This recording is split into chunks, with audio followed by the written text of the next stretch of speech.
लोकप्रिय मराठी नाटक हे राम नथुराम अब आप ऑनलाइन देख सकते हैं।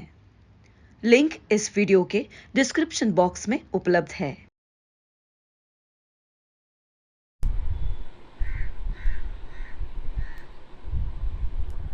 नमस्कार, मैं शरद पुंगशे आज आपके सामने स्वातंत्र्य वीर सावरकर इस महान हस्ती के बारे में बोलने के लिए आया हूँ। पहली बार पुष्पेंद्र जी का मैं बहुत बहुत आभारी हूँ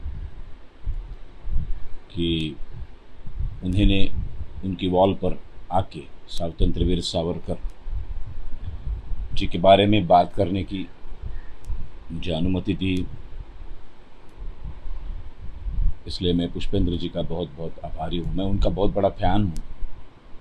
यूट्यूब पर उनके बहुत सारे भाषण विचार मैंने सुने हैं और मैं उनका फॉलोअर भी हूँ।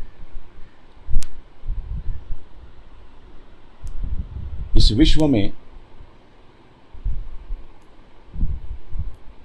बहुत ही कई ऐसी हस्तियाँ भगवान ने पैदा की और उसमें से एक जो हर भारतीय को गर्व हो,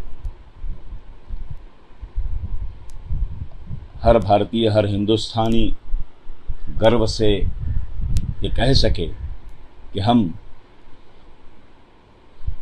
सावरकर जी के देश के रहने वाले हैं।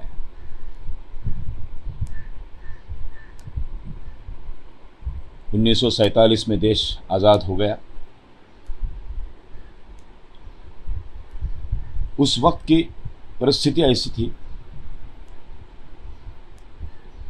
कि हिंदुस्तान का बंटवारा हो गया धर्म के आधार पर।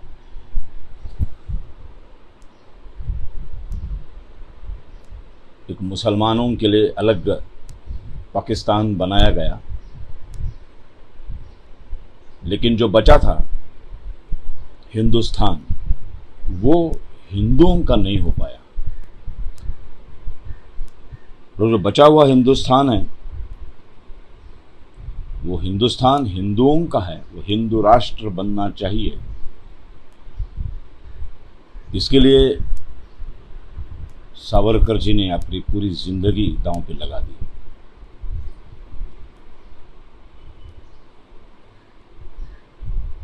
सैंतालीस के बाद पंडित नेहरू इस देश के प्राइम मिनिस्टर बने, पंतप्रधान बने और उनके सामने हिंदुओं का पक्ष लेने वाले, बहुसंख्य हिंदुओं का पक्ष लेने वाले, हिंदुओं के लिए लड़ने वाले ऐसी एक ही हस्ती थी जो थी स्वातंत्र्य वीर सावरकर। और उनको उन्हीं का डर था। तब तक ऐसा कहा जाया था, गांधी जी ने बहुत बार कहा था कि इस देश के टुकड़े होंगे उसके पहले मेरे देह के, मेरे शरीर के टुकड़े होंगे। लेकिन देश के तो टुकड़े हो चुके, लेकिन गांधी जी के शरीर के टुकड़े नहीं हो पाए।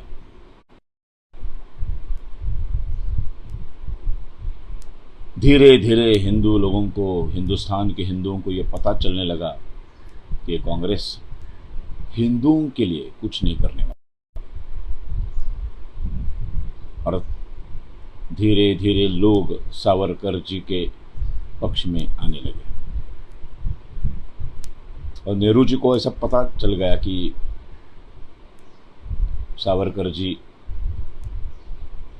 एक ऐसे राजकीय व्यक्तित्व है जो हमें हराकर इस देश के लिए एक चुनौती बन सकते हैं, ये कांग्रेस के लिए एक चुनौती बन सकते हैं। और फिर उन्होंने कांग्रेसी राजनीति जो आज तक चल रही है कि हिंदुओं को बदनाम किया जाए, इसलिए उन्होंने सबसे पहली बार गांधी जी की हत्या में सावरकर जी को अटका दिया और जिंदगी भर के लिए सावरकर जी के जीवन पर एक काला दाग लगा दिया। बाद में तो हिस्ट्री सब जानते हैं कि न्यायालय ने सावरकर जी को निर्दोष साबित कर दिया और उनको छोड़ दिया, क्योंकि उनका हाथ ही नहीं था। उनको मालूम भी नहीं था कि नथुराम गोडसे आगे जाके गांधी जी को मारने वाले हैं। लेकिन एक काला दाग लगाने में नेहरू सरकार यशस्वी हो गई। एक पहले ही शुरुआत में ही मैं एक बात कहना चाहता हूं कि ये मेरा पहला सावरकर जी के ऊपर हिंदी में पहली बार मैं भाषण दे रहा हूं, क्योंकि मेरी मातृभाषा मराठी है और इंसान अपने विचार अपनी मातृभाषा में जितने प्रखरता से व्यक्त कर सकता है उतने और किसी लैंग्वेज में और किसी भाषा में वो नहीं कर सकता। लेकिन कई दिनों से मैं सोच रहा था कि महाराष्ट्र से बाहर एक बार सावरकर जी को पहुंचना चाहिए। असली सावरकर क्या थे, उनका हिंदुत्व क्या था, वो कौन थे, वो क्या सोचते थे हिंदुस्तान के बारे में, वो हिंदुस्तान का भविष्य किस ढंग से लिखना चाहते थे। ये महाराष्ट्र के बाहर के लोगों को पता चलना चाहिए। इसलिए आज पुष्पेंद्र जी ने मुझे आज हिंदी में बोलने का मौका दिया और मैं कोशिश करूंगा कि मैं हिंदी में सावरकर जी को आपके सामने प्रस्तुत करूं। मेरी हिंदी गलत हो सकती है, क्योंकि मैं सोचता हूं मराठी में और बोलूंगा हिंदी में, तो इसी में प्रॉब्लम आ सकते हैं। लेकिन फिर भी मैं कोशिश करूंगा। अगर मैंने कुछ गलत हिंदी बोल दिया तो मुझे माफ कर दीजिए। सावरकर जी को कम्युनल कहा जाता है। इस देश में बेसिकली क्या है कि अहिंसा और सत्य का डांडोरा इतना पीटा गया है। सावरकर जी हमेशा कहते थे कि सिर्फ अहिंसा से कोई जंग लड़ी नहीं जाती। राजा हाथ में अगर शस्त्र लिए खड़ा है तो ही प्रजा को ऐसा महसूस होता है, प्रजा को विश्वास होता है कि ये राजा हमारी रक्षा कर सकता है। लेकिन अगर राजा निशस्त्र हो तो प्रजा डर जाती है। सावरकर जी हमेशा कहते थे कि शेर के सामने अगर पंडित प्रसाद लेके गया, एक मोदक लेके गया, तो शेर का पंडित मोदक बन जाता है, प्रसाद बन जाता है। शेर के सामने जाते समय बंदूक ही काम आती है। सामने वाला दुश्मन कौन है उसको उसी की भाषा में जवाब देना हमेशा बेहतर होता है। अहिंसा ये बेसिकली अनैसर्गिक है, अननेचुरल है।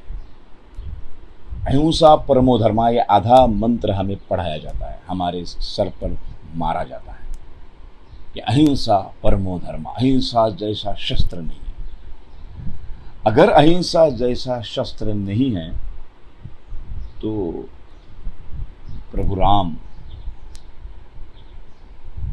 श्री कृष्ण, छत्रपति शिवाजी महाराज, महाराणा प्रताप, बाजीराव पेशवा, झांसी की रानी, ये सब क्या पागल थे? प्रभु राम, श्री राम, आज भी हम एक सही राजा, एक अच्छा राजा कौन है तो उसकी जो पट्टी लगाते हैं, उसका जो परिमाण लगाते हैं, वो सिर्फ प्रभु राम होता है। राम राज्य से ही हम किसी भी राजा का मूल्यमापन करते हैं। राम राज्य जैसा राज्य नहीं है।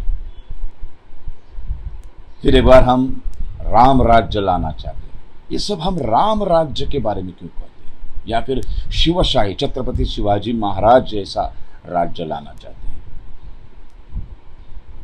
तो प्रभु राम को ये मालूम नहीं था कि अहिंसा ये सबसे बड़ा शस्त्र है, और अगर मालूम होता और अगर सचमुच में अहिंसा ये बहुत ही प्रखर शस्त्र होता तो प्रभु रामचंद्र जब रावण ने सीता को लेके गया था तब उसके बाद लंका के सामने, उस दरवाजे के सामने प्रभु रामचंद्र जी ने अनशन में बैठना चाहिए था, अहिंसा का प्रयोग करना चाहिए था, लेकिन उन्होंने ऐसा किया नहीं। उन्होंने हाथ में शस्त्र लिया, रावण को खत्म कर दिया, खून बहाया हिंसा के। अहिंसा परमो धर्मा, यानी अहिंसा ये बहुत ही बड़ा शस्त्र है, ये धर्म है, लेकिन अहिंसा की रक्षा करने के लिए जब जब शस्त्र उठाया जाता है वो उससे भी बड़ा धर्म है।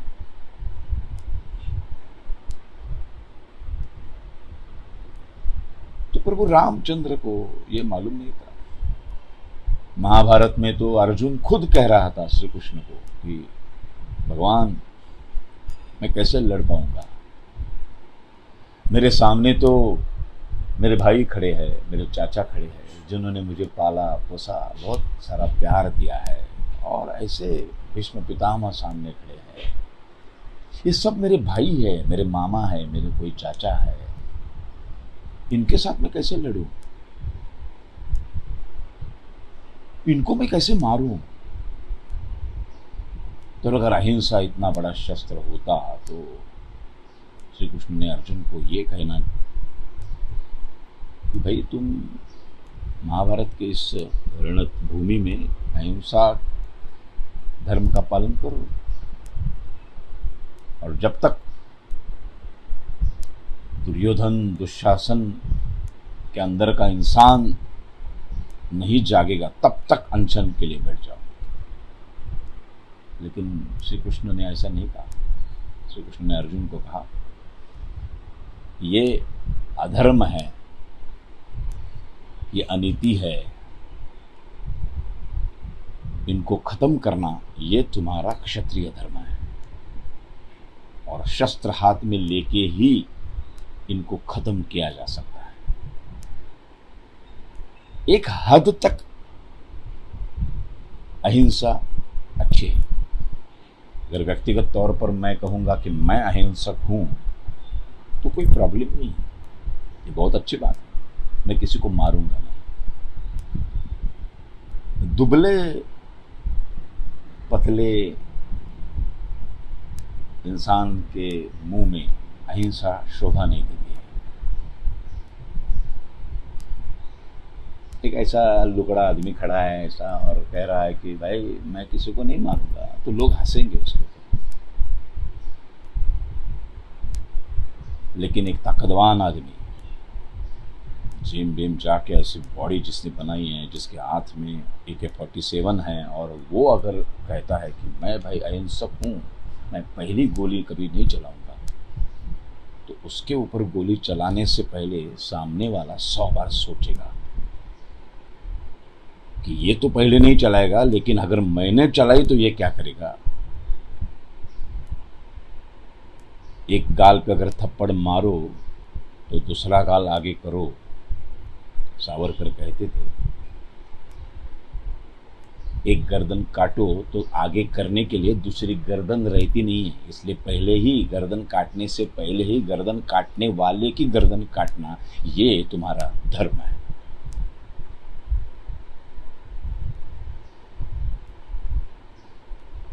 शेर इंसान के ऊपर अटैक करता है, उसके हाथ में शस्त्र क्या है, उसके दांत और उसके नखून।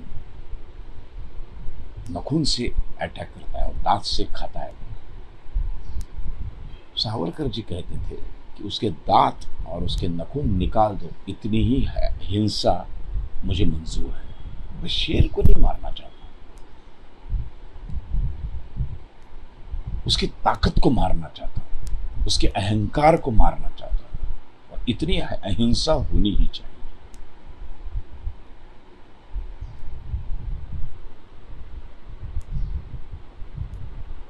अगर हम अहिंसक होने की कोशिश करेंगे तो हम मर जाएंगे। यानी कि अगर मैं ऐसी ताली भी बजाऊंगा तो भी इस वातावरण में जितने भी ऐसे जो आंखों को दिखते नहीं, जैसे कोरोना का विषाणु हमें दिखता नहीं है, लेकिन आज कितना वो कहर मचा रहा है। तो ऐसे कितने सारे विषाणु हैं इस हवा में, इस अपने वातावरण में, जो हम एक ताली बजाएंगे तो मर जाते हैं। तो फिर ताली बजाना ये तो हिंसा हो गई। अगर ये हिंसा भी हमें नहीं करनी है, हमें तो पूरा 100% अहिंसक बनना है, तो फिर हमें ऐसे के ऐसे बैठना चाहिए। कुछ भी नहीं हिलेंगे तो भी हिंसा हो जाएगी। अगर हम हिलेंगे नहीं, हम ऐसे ही खड़े रहेंगे तो फिर हम मर जाएंगे, तो फिर भी हिंसा हो जाएगी। तो अहिंसा ये अनैसर्गिक शब्द है। राजा प्रजा के रक्षण करने वाला उसको राजा कहते हैं। सावरकर जी कहते थे कि गांधी जी अहिंसक है, गौतम बुद्ध अहिंसक है, लेकिन उनकी रक्षा करने के लिए शस्त्रधारी पुलिस की ही जरूरत पड़ती है, और यहीं पे अहिंसा फेल्योर हो जाती है।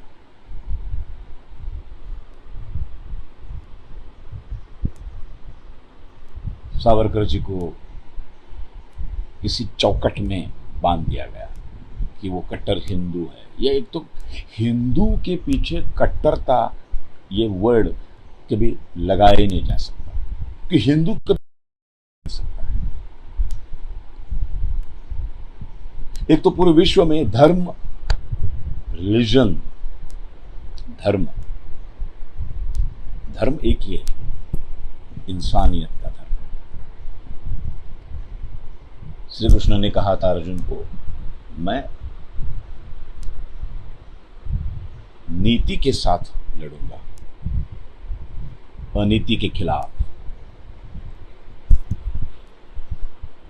मैं सच्चाई के लड़ूंगा, झूठ के खिलाफ। ये जो सच्चाई है, ये जो नीतिमत्ता है, ये जो सत्य है, इसी को हम हिंदू कहते हैं। आ सिंधु सिंधु पर्यंता यस्य भारत भूमिका पितृभू पुण्यभूश्चैव हिंदुरिति स्मृता। ये सावरकर जी ने हिंदुत्व की व्याख्या की है। यानी हिमालय से लेकर नीचे समुंदर तक की भूमि को तो जो इंसान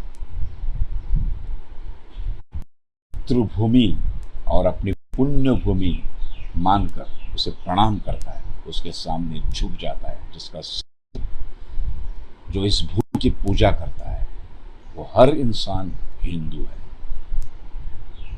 हिंदू एक ही धर्म है और बाकी सब धर्म संस्थाएं हैं। ये कोरोना की वजह से रामायण और महाभारत धारावाहिक टीवी पे दिखाना वापस शुरू कर दिया है। आपने रामायण या महाभारत में कभी अब्दुल्ला ऐसे नाम का आदमी देखा है? या फिर जॉन करके कोई नाम का आदमी देखा है कि श्री कृष्ण ने बोला ये जॉन मेरी तरफ से लड़ेगा और ये अब्दुल्ला तुम्हारी तरफ से लड़ेगा? ऐसा सुना है आपने? क्योंकि ये अस्तित्व में ही नहीं था, ये थी ही नहीं। तो क्या था उस वक्त? नीति और अनीति, सत्य और असत्य, धर्म और अधर्म। धर्म यानी रिलीजन। ये अंग्रेजी भाषा बहुत ही कपकोद भाषा है। अमा न बाप, ये ऐसी भाषा है। लेकिन हिंदी और मराठी की जो देवनागरी लिपि है वो देखो कैसी है। स्वर अलग है और व्यंजन अलग है। पहले स्वर आते हैं अ आ ई उ ए ऐ ओ औ अम आ, और बाद में जब व्यंजन आते हैं कख गग टठ डड यानी औष्ठव्य जो ओठ ऊंच, तालव्य, दंतव्य, कंठव्य, कख गग पफ बबम कथ ददन यरल वश। और जैसा लिखते हैं वैसा ही उसका उच्चारण किया जाता है। देवनागरी लिपि का, जो हमारी हिंदी और मराठी भाषा है। अंग्रेजी में स्वर और व्यंजन एक साथ मिल गए हैं। A B C D E F G H I, ऐसे बीच में स्वर आ जाता है। सावरकर कहते थे कि सी और टी के बीच जब हम यू डालते हैं तो उसका उच्चारण हम कट करते हैं, यानी यू का उच्चार अ करते हैं। और अगर पीयूटी में पी और टी के बीच में वही यू डालते हैं तो उसका पट उच्चार नहीं होता है, उसका उच्चार यू होता है। तो इसीलिए अंग्रेजी बकवास भाषा है। लेकिन 150 साल अंग्रेजों ने राज्य किया तो वो अंग्रेजी हमारे सर पर ऐसे बैठ गई है कि अंग्रेजी बोलने वाला हमें बहुत प्रतिष्ठित लगता है, और प्रादेशिक भाषा बोलने वाला हमें ऐसा एकदम गंवारा लगता है। अपनी मातृभाषा का, मातृभूमि का अभिमान हर इंसान को होना चाहिए। यही हमारी आइडेंटिटी है। सावरकर जी ने भाषा में इतना, सावरकर जी ने क्रांति में इतना बड़ा काम किया है। सावरकर जी एक महान कवि थे। उनका अंडमान का पर्व कितना बड़ा पर्व है। 1910 से लेकर 1924 तक 14 साल प्रभु रामचंद्र जो वनवास 14 साल का ही था।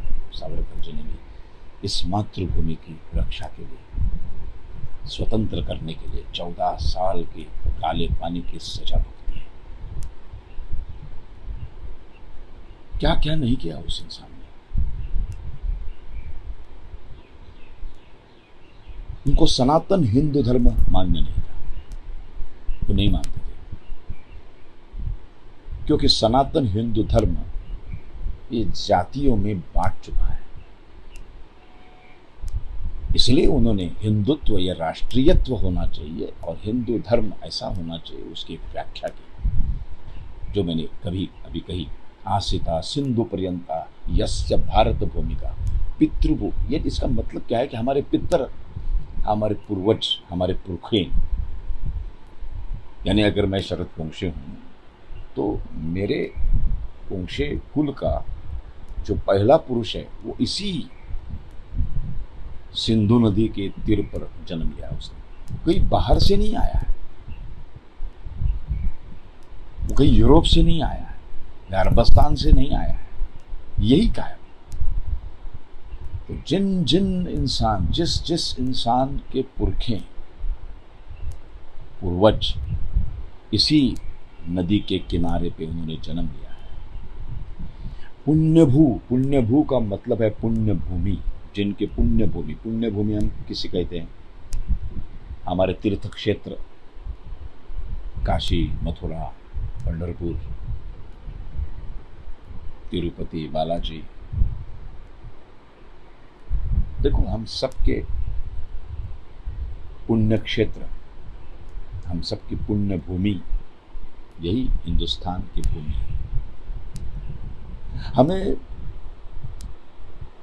तीर्थ क्षेत्र में जाने के लिए बाहर जाना नहीं पड़ता, हिंदुस्तान छोड़कर।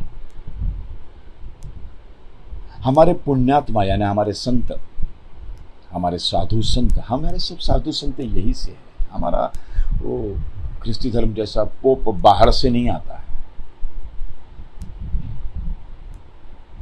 हमारे सब यही है। हम तो संत ज्ञानेश्वर यही है।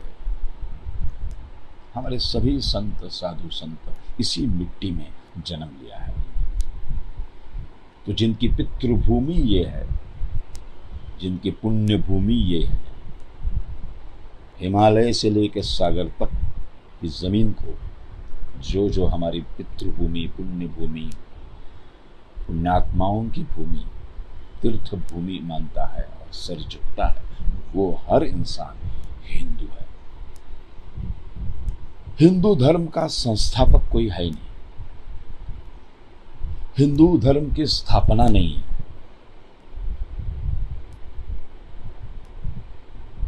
इस्लाम की स्थापना है। महाभारत या रामायण में हमें अब्दुल्ला नहीं दिखता है, हमें फर्नांडिस नहीं दिखता है, हमें जॉन नहीं दिखता है, हमें मकबूल नहीं दिखता है, हसीना नहीं दिखती है।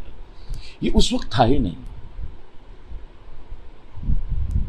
सामाजिक और भौगोलिक परिस्थिति के अनुसार किसी प्रेषित को जब जरूरत पड़ती है कि अभी इन सब लोगों को इकट्ठा रखने की जरूरत, और उस जरूरत से एक धर्म संस्था की स्थापना की जाती है। फिर उसके कुछ नीति नियम होते हैं, उसकी एक घटना होती है, और फिर घटना के अनुसार उस धर्म संस्था को चलाया जाता है।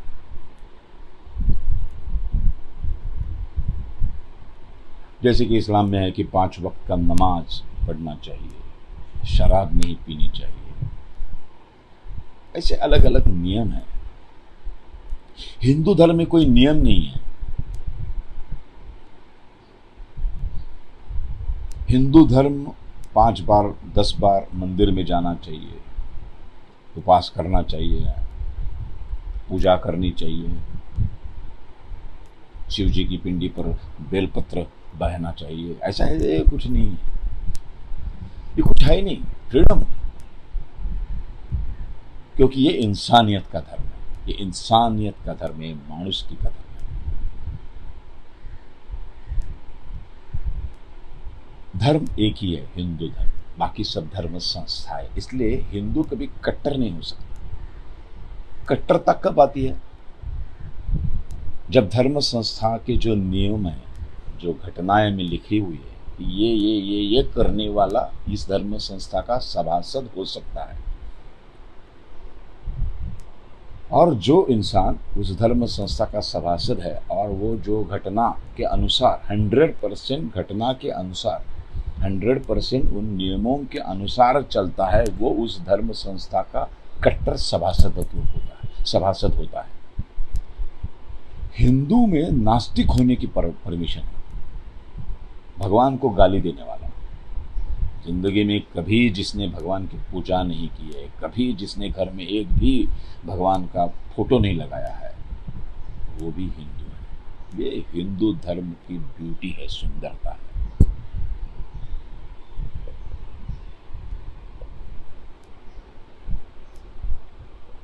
सावरकर जी हमेशा ये हिंदुत्व का प्रसार करने में लगे हुए थे। सावरकर जी हमेशा कहते थे कि हिंदू धर्म जातियों में बांट चुका है, ये जातियों की जो दीवारें हैं वो सब खत्म करके एक ही जात होनी चाहिए, वो है हिंदू जात, और एक ही धर्म होना चाहिए जो राष्ट्रीय धर्म है, हिंदुत्व।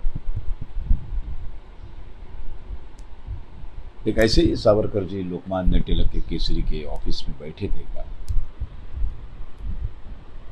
कुछ ऐसे समाजवादी विचारों के, कम्युनिस्ट विचारों के कोई लोग आके उनसे बातें करने लगे। उनमें से एक ने बोला, सावरकर जी आप तो हमेशा हिंदुइज्म की बात करते हैं, लेकिन हमारे इलाके में 2 मुसलमान दोस्त हैं हमारे, वो बहुत ही प्यारे हैं और हमेशा हमारे घर में आते हैं, दिवाली में आते हैं, दिवाली में हम उनकी ईद का प्रसाद लेते हैं, वो बिरयानी हमारे घर पे पहुंचाते हैं, गणपति के दिन मोदक हम उनको देते हैं। बहुत अच्छे। आप क्यों ऐसा कहते हैं कि सब मुसलमान? तो सावरकर जी का मैंने तो एक तो ऐसा कभी कहा नहीं कि भाई सब मुसलमान खराब है, बेकार है। मेरा कहना इतना ही है कि जब भी मुसलमान संख्या में कम होते हैं, वो बहुत प्यार से पेश आते हैं। जब भी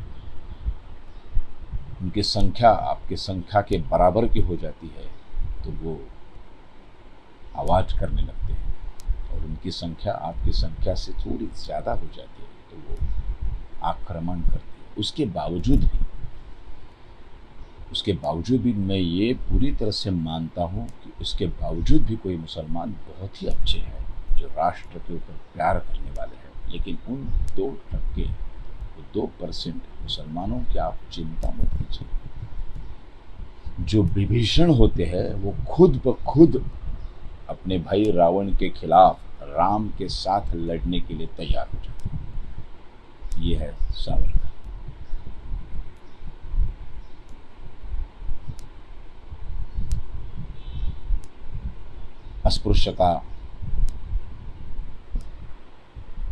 अस्पृश्यता को हटाने के लिए काम करने वाले लीडर्स का नाम पूछेंगे तो हम हमेशा डॉक्टर बाबा साहेब अम्बेडकर, ज्योतिबा फुले का नाम लेते हैं कि जितना उनका कार्य है इस विषय में, उतना ही बराबर का कार्य सावरकर जी ने किया है।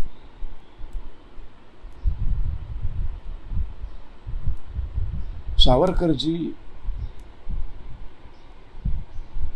मैं हमेशा सोचता हूँ, मैं कलाकार हूँ तो मैं बहुत अलग ढंग से हर चीज़ को देखता हूँ।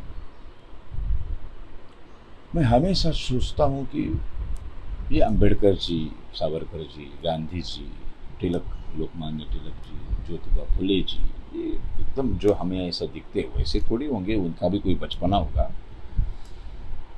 वो भी बचपन में कभी खिले होंगे,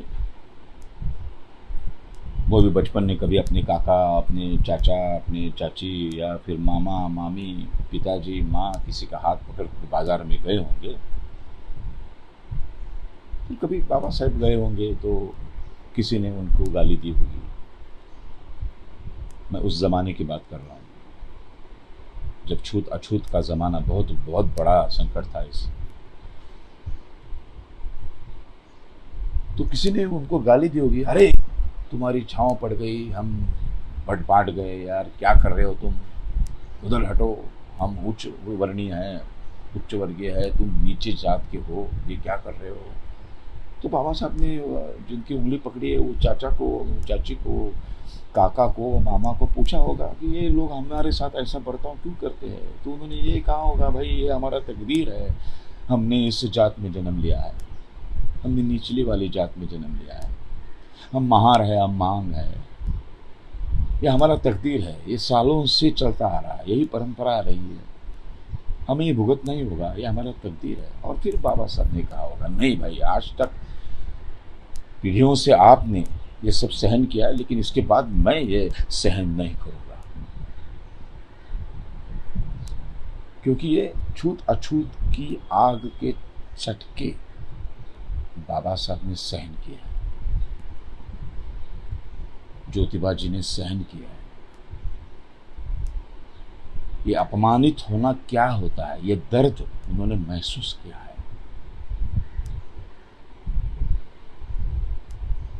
एक इंसान दूसरे इंसान को जब गाली देता है तो उसका दुख क्या होता है, उसका दर्द क्या होता है, वो फीलिंग्स उन्होंने सही है, उनको उसका अनुभव लिया है। लेकिन सावरकर ऐसे नीचे जात में उन्होंने जन्म ही नहीं लिया। उन्होंने महाराष्ट्र में ब्राह्मण समाज में उन्होंने जन्म लिया। ब्राह्मण में भी कोकणस्थ ब्राह्मण एक ऐसी बहुत ही ऊंची जात होती है, उसमें उन्होंने जन्म लिया है। तो इन्होंने ये गालियां, ये अपमानित होना,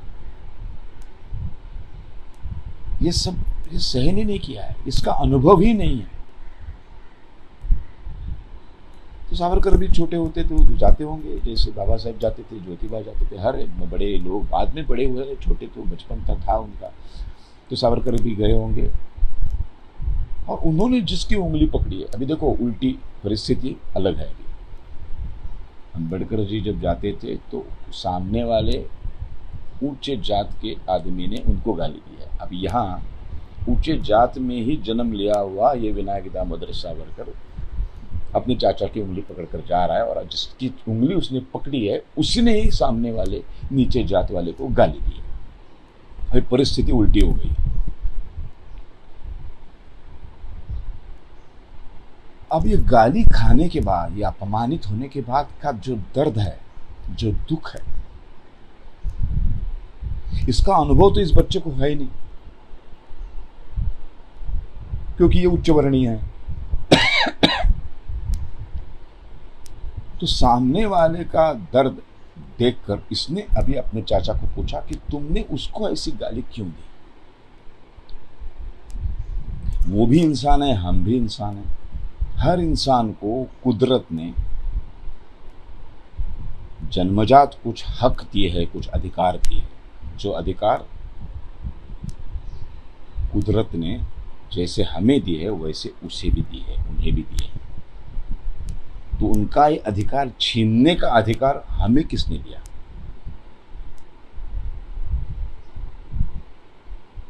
हम सब इंसान हैं, हम सबकी जात एक ही है, इंसान।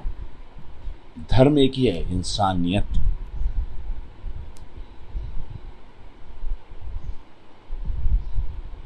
तो ये अधिकार हमें किसने दिया?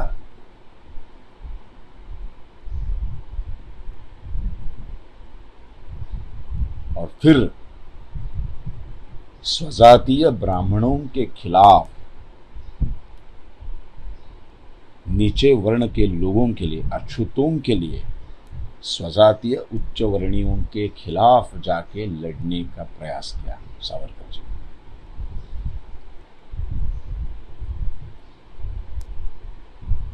और फिर सहभोजन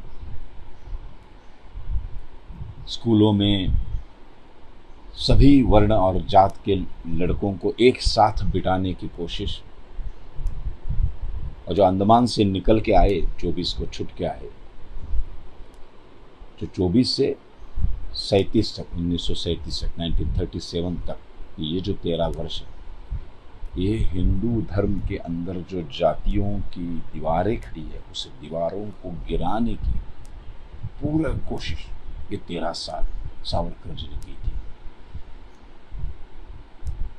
क्योंकि उन्होंने लिख के दिया था कि मैं पॉलिटिक्स में सहभागी नहीं हूँगा। जब उन्हें काले पानी की सज़ा से निकाला गया और उसमें रत्नागिरी के घर में उनको स्थानबद्ध किया गया, तो कुछ शर्तें रखी थी ब्रिटिश सरकार ने कि राजनीति में आप सहभागी नहीं होंगे, कहीं भी जाके जाहिर भाषण आप नहीं देंगे। और ये सब निर्बंध उनके ऊपर डाले थे, वो 37 तक थे, 1937 तक। तो 37 के बाद वो सब निर्बंध उठ गए और सावरकर जी फिर एक बार राजनीति में कूद पड़े। ये जो 13 साल है, ये हिंदू धर्म को स्ट्रांग बनाने के लिए, हिंदुत्व यही राष्ट्रीयत्व है, ये देश हिंदुओं का है, ये राष्ट्र हिंदू राष्ट्र है, इसके लिए जी जान से 13 साल तक काम किया है सावरकर जी। लेकिन जानबूझकर 70 साल में कांग्रेस ने सावरकर जी को लोगों के सामने आने ही नहीं दिया, इतिहास को दबा दिया, इतिहास को गाड़ दिया। जितने भी गांधी विचारों के विरुद्ध विचार करने वाले लोग हैं, सभी क्रांतिकारी लोग, सावरकर जी, नेताजी सुभाष चंद्र बोस, लोकमान्य तिलक, सभी का इतिहास कांग्रेस ने कभी आने ही नहीं दिया।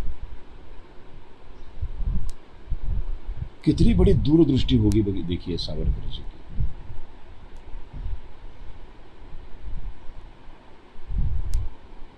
जब 1947 में 15 अगस्त को देश को आज़ादी मिली, तब से सावरकर जी इस देश को महासत्ता बनाने का सपना देख रहे थे। एक ऐसा बहुत ही बलवान राष्ट्र हिंदुस्तान होना चाहिए, इसके लिए उन्होंने कुछ सूचनाएं की थी अपने पहले प्राइम मिनिस्टर को। इस देश को अगर आज आज़ादी मिली है, आप पहले प्राइम मिनिस्टर बन गए, आपका अभिनंदन। अब कुछ सूचनाएं मैं देने जा रहा हूं, उस सूचनाओं का तुरंत पालन किया जाए।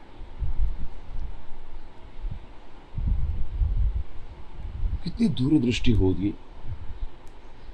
सबसे पहले कहा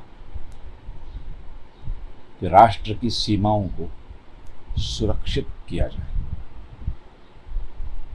आज विश्व में जहां जहां भी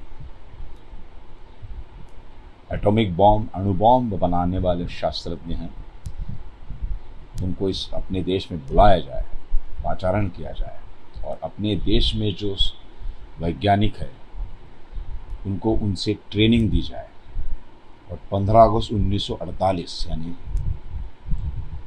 जो पहली आज़ादी का पहला जश्न, बर्थडे आज़ादी का 15 अगस्त 1948 में जब मनाया जाएगा, तो एक साल में अणु बॉम्ब बनना चाहिए।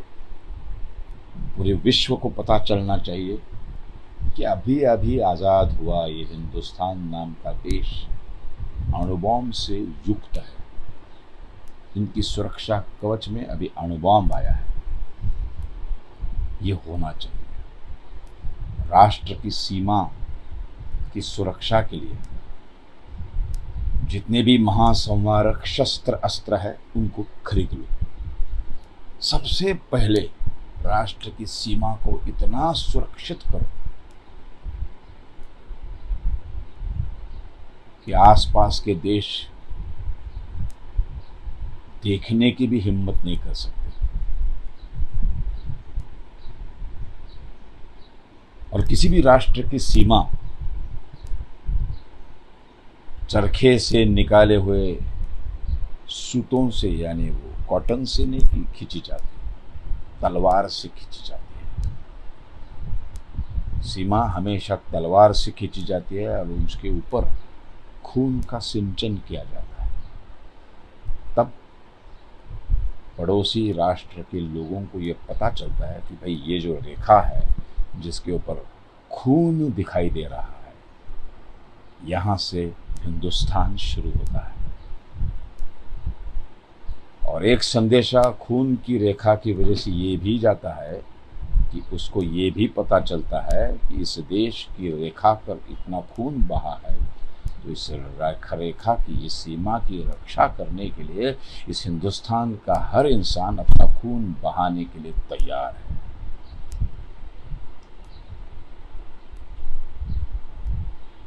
ये पहली सूचना की थी।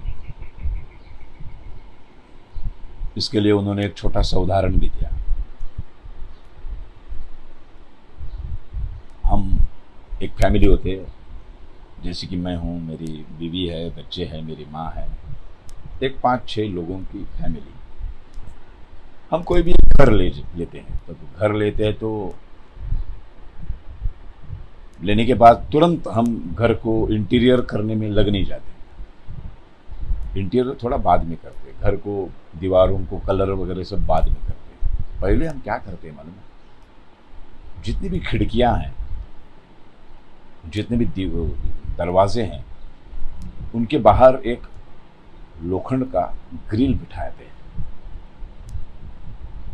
बिल्डर ने तो हमारे फ्लैट को बहुत अच्छा दरवाज़ा दिया होता है, बहुत अच्छा लॉक दिया होता है, लेकिन वो बिल्डर के लॉक के ऊपर हमारा भरोसा नहीं होता। हम क्या करते हैं, उसके बाहर एक सेफ्टी डोर बिठा देते खुद के खर्चे से। अब जेब में पैसा हो ना हो, लेकिन हम महंगे से महंगा ताला लगाते हैं। इसका मतलब जहां 700-800 स्क्वायर फीट के फ्लैट में सिर्फ 5 या 6 लोग रहने वाले हैं, उनकी सुरक्षा का इंतज़ाम उस घर का जो पुरुष होता है, जो मेन आदमी होता है, वो पहले 4-5-6 लोग रहने वाले घर की सुरक्षा का इंतज़ाम पहले करता है। उसके बाद फिर वो इंटीरियर, सोफ़ा सेट और कबर्ड और ये सब लेके आता है। सावरकर कहते थे, जहाँ 40-50 करोड़ हिंदू जिस घर में रहते हैं, उस घर का नाम है हिंदुस्तान। तो अंतर्गत जो इंटीरियर है, पंचवार्षिक योजनाएं हैं, जो भी डेवलपमेंट है, वो तो बाद में करेंगे। पहले क्या करना चाहिए? इस देश को जितनी खिड़कियां हैं, जहां से अपना दुश्मन अंदर झांक के देख सकता है, उस खिड़कियों के बाहर एक ऐसा लोखंड का ग्रिल का दरवाजा होना चाहिए, सेफ्टी डोर होना चाहिए। और ये सेफ्टी डोर यानी देश का रक्षा करने वाले जो 3 दल है, नौसेना, वायुसेना और भूदल, इनको बहुत ही सशक्त बनाया जाए। हमारे पहले प्राइम मिनिस्टर को फुर्सत ही नहीं थी सावरकर जी की सूचनाओं को पढ़ने के लिए, और उन्होंने अपनी सावरकर जी की सूचना को कचरे का डब्बा दिखा दिया, और उसी दिन हिंदुस्तान की सुरक्षा भी कचरे के डब्बे में गिर पड़ी। दूसरी सूचना की थी उन्होंने। दूसरी सूचना ऐसी थी कि किसी भी राष्ट्र को अगर बलवान बनाना है, किसी भी राष्ट्र को अगर महासत्ता बनाना है, तो उस राष्ट्र के समाज के दो घटक समृद्ध और अमीर होने चाहिए। वो दो घटक कौन से हैं? पहले घटक है सुरक्षा व्यवस्था में काम करने वाले लोग, यानी हिंदुस्तान के 3 दल में काम करने वाले और अंतर्गत सुरक्षा देखने वाले पुलिस डिपार्टमेंट में काम करने वाले लोग समृद्ध और अमीर होने चाहिए। और दूसरी सूचना, दूसरा घटक था शिक्षा, यानी शिक्षकी पेशा वाले लोग, स्कूलों में पढ़ाने वाले शिक्षक और महाविद्यालयों में पढ़ाने वाले प्राध्यापक, इनको भी समृद्ध और अमीर बनाना चाहिए। देखिए क्या सोच है आदमी की। शिक्षक क्या करता है? शिक्षक के पास हम अब बच्चे को कितनी उम्र में भेजते हैं? 5 उम्र में। 5 साल का बच्चा पहली कक्षा में जाता है। एक मिट्टी की तरह होता है, उसको आकार देने का काम ये शिक्षक करता है। इसलिए शिक्षकी पेशा के लोग, ये समाज का घटक बहुत ही इम्पोर्टेंट है, जो इस बच्चे के ऊपर 5 साल से 21 साल तक, 16-17 साल ये बच्चा पढ़ता है। उसके सामने उसका शिक्षक ही सबसे बड़ा आदर्श रहता है। पिता से भी बड़ा उसका शिक्षक होता है उसके सामने, और वो शिक्षक संस्कार जिस ढंग से करेगा, उस ढंग से इस देश की पीढ़ियां समृद्ध होने वाली है। इसलिए शिक्षकी पेशा, प्राध्यापक और शिक्षक बहुत ही इंपॉर्टेंट है। लेकिन हमने हमारे पहले प्यारे गुलाब के फूल लगाकर घूमने वाले प्राइम मिनिस्टर ने इतनी फुर्सत ही नहीं थी सावरकर जी के सूचनाओं को देखने की। उसी को भी हमने कचरे के डब्बे में डाल दिया, और हमारी सुरक्षा व्यवस्था और हमारी शिक्षण व्यवस्था कचरे के डिब्बे में चली गई।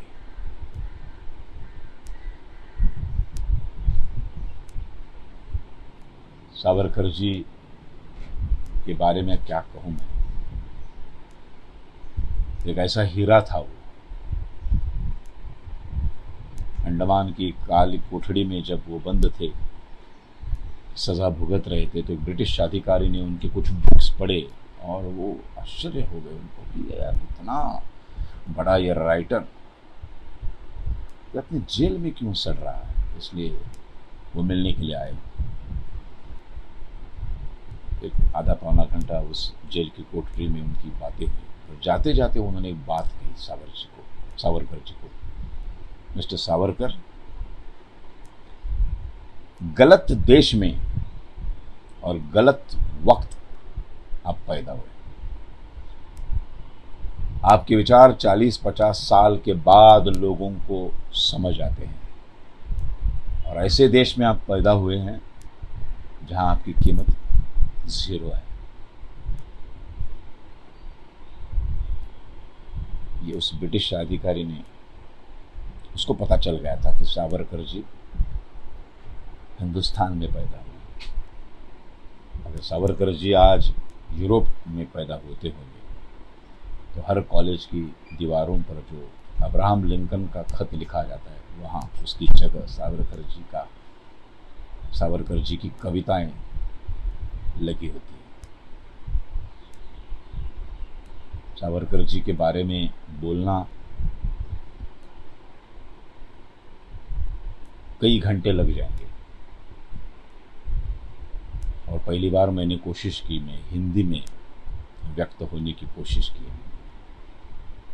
मैं जानता हूँ बहुत अच्छी हिंदी नहीं बोल सकता, फिर भी मैंने कोशिश की और पुष्पेंद्र जी ने मुझे ये मौका दिया है, इसलिए उनका मैं बहुत बहुत आभारी हूँ।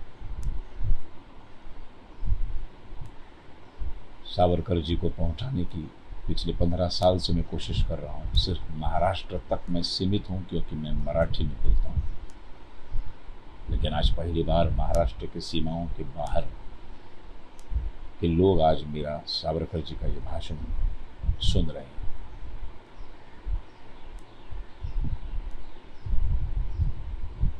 सावरकर जी कहते थे कि राजकीय क्षेत्र में काम करने वाले, खेल के क्षेत्र में काम करने वाले, कला के क्षेत्र में काम करने वाले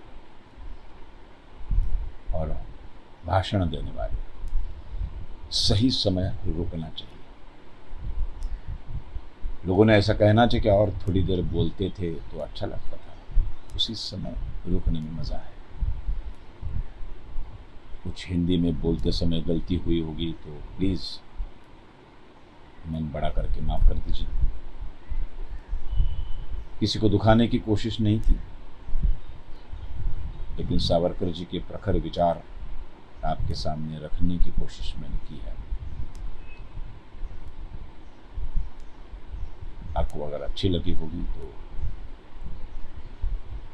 एक मैसेज डाल देना, अगर बुरी लगी होगी तो क्या सुधार होना चाहिए वो भी बोल देना। फिर एक बार पुष्पेंद्र जी का मैं आभारी हूँ और मेरा ये भाषण यहीं पे खत्म करता हूँ। जय हिंद, वंदे मातरम। लाइक कीजिए, शेयर कीजिए, सब्सक्राइब कीजिए और हाँ, नए नए वीडियोस देखने के लिए बेल आइकन दबाइए। राष्ट्राय स्वाहा।